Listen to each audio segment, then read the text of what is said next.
What links the Conservative Party, an Israeli diplomat, and the campaign to take down Jeremy Corbyn?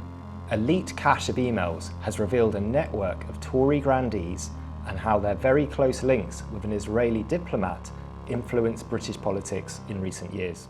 Joining me now to discuss this are my colleagues John McAvoy and Martin Williams. So John, in this article that you've written for Declassified, you reveal how Ron Prosor, who was Israel's ambassador to the UK, had a very close and friendly relationship with Tory grandees. Can you tell us about what you found? Yeah, so Martin and I have gone through hundreds, if not thousands, of emails, and they show this really close relationship between Ron Prosor, as you mentioned, the former Israeli ambassador in London, and several different Tory party grandees.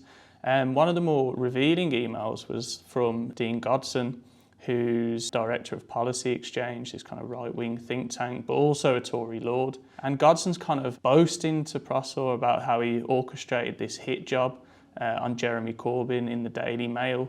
So he's kind of telling him, with a few comrades of mine, we've kind of helped to place this article in Britain's right-wing media.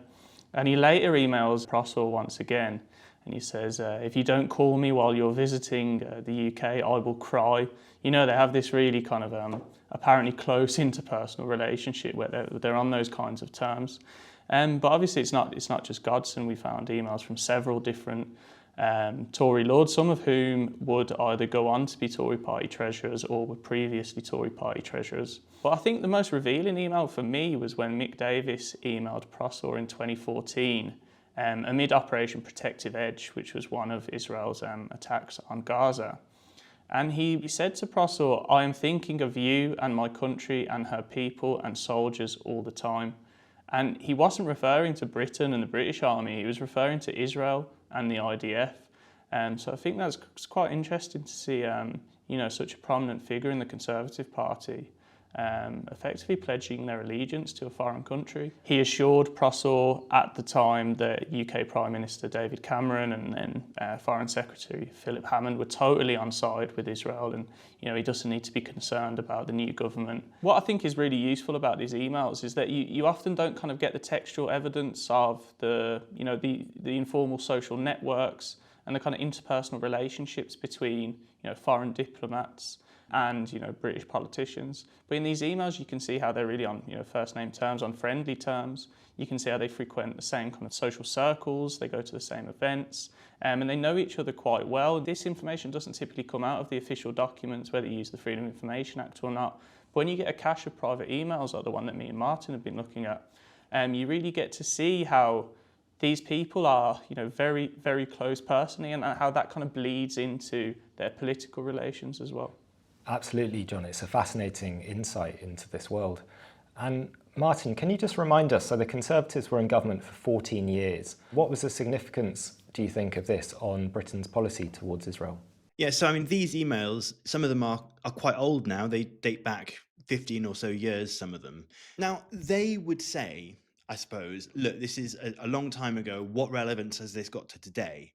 But I think the thing is that this lays the groundwork. This is setting the stage for an environment where Israel knows that it has incredibly good allies in the UK and also in the US. And remember, this is just one ambassador that we're talking about.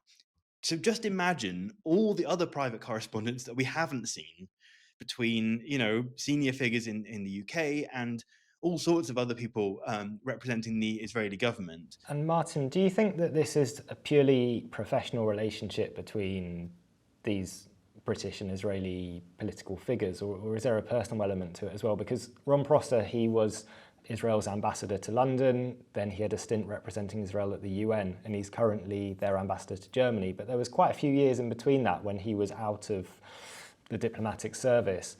Was he still staying in touch with these guys? These are not just business relationships. In the vast majority of cases that we've seen anyway, these are close personal friendships.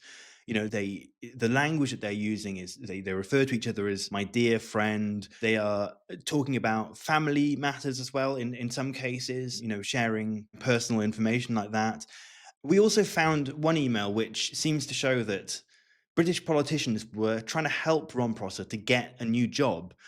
In 2016, Lord Kestenbaum, who's a Labour Party peer, he emailed BP and he basically just boasts about how great Ron Prosor is. And he says that he was a distinguished ambassador. He says that he'd be an exceptional asset to the company. And basically he says, can I phone you and talk about, potentially employing him? And, it doesn't just end there. There's other things which actually we didn't include in the article, which shows that the kind of how these relationships are used not just to kind of further the interests of nations, but also to further, people's own careers. So obviously today we have a Labour government, but it was the Conservatives who were in power for the first 9 months of the genocide. What's the relevance of these leaks now? Throughout this period, there were atrocities and war crimes and oppression going on in Gaza. And okay, it might not have been on the same scale as obviously what we see now, but they were happening, and the Israeli government was responsible, and these people were happily communicating with them. Yeah, I mean, it's the Israeli embassy's job in London to kind of ensure that the government of the day in Britain, whether that's the Conservatives or Labour, remains a close friend of Israel, right? So to speak, continues to provide, the armaments that it requires, the economic and diplomatic support that it expects from the UK. And so these leaks kind of give us a taste of the behind-the-scenes functioning of the Israeli embassy in London, right?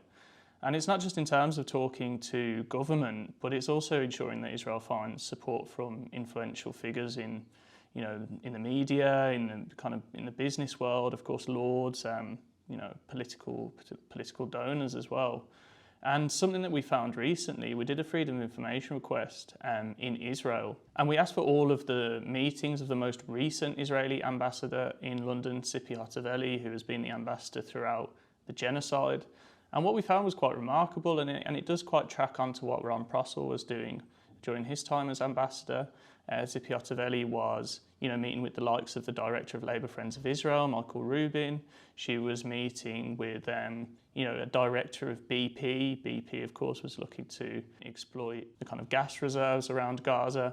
And one of the most interesting meetings, for me at least, that came out of the Tzipi Hotovely diary was she met up twice with someone called Stuart Roden. Now, Roden had gone under the radar for a long time, but he's a major Labour Party donor. He donated something like £400,000 to Keir Starmer's party in advance of the 2024 election. Now, he's been meeting up with Tzipi Hotovely, while donating to the Labour Party. So it gives you a kind of taste of these social networks that are running between, the Israeli diplomatic corps, the Labour Party, big business. Stuart Roden, of course, is a venture capitalist. Another Labour Party donor, Jonathan Goldstein, who has, he backed David Lammy's 2014 run for the London mayor. He's also donated football tickets to Keir Starmer much more recently. He was also meeting up with the Israeli ambassador in London, Tzipi Hotovely.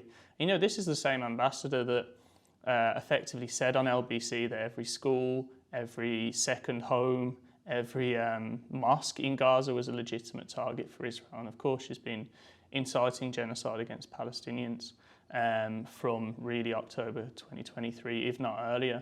So, the Prosor emails give the kind of one side, the informal back channels, whereas the diary kind of tells us what, the more recent ambassador has been up to.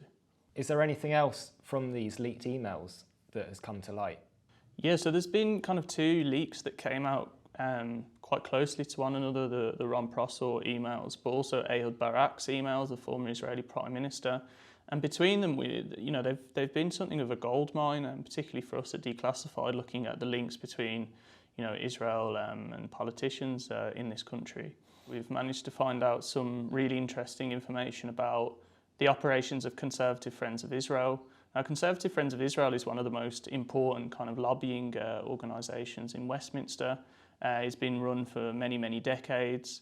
Reportedly, 80% of all Conservative MPs are members of Conservative Friends of Israel. But Conservative Friends of Israel has never exposed who is funding the organisation. And there have been concerns, about links between CFI and the Israeli state. But in one of these email exchanges that were leaked, you had the director of Conservative Friends of Israel, Stuart Polak, basically talking to an Israeli diplomat in New York, and he was saying, we've had some really, we've made some really good progress. with Paul Singer on supporting our Israel work. Now, Paul Singer is a Zionist billionaire based in New York.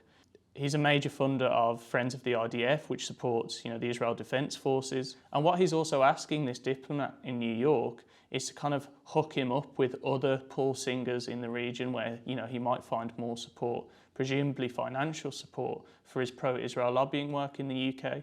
So I think that email exchange has allowed us to kind of open up the black box of CFI's funding operation effectively. Now, the other interesting email exchange that we found relates to a Labour Lord, Lord Peter Mandelson, who recently, was forced to step down from his role as a UK ambassador in Washington. Now, this email exchange shows that in 2013, some 5 years after Jeffrey Epstein had pled guilty to the solicitation of prostitution with a minor, that Peter Mandelson was still in contact with Epstein. In this specific case, he was kind of asking Epstein to help him to vet a political consultant that was based in London.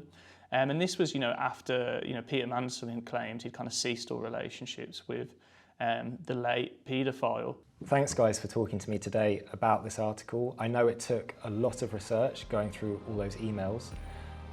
If you haven't already subscribed to our channel, please hit the button below and don't forget to share this video. If you like this kind of investigative journalism, which does take a lot of time and resources to do it, please consider making a donation to Declassified through the link below. Thanks for watching.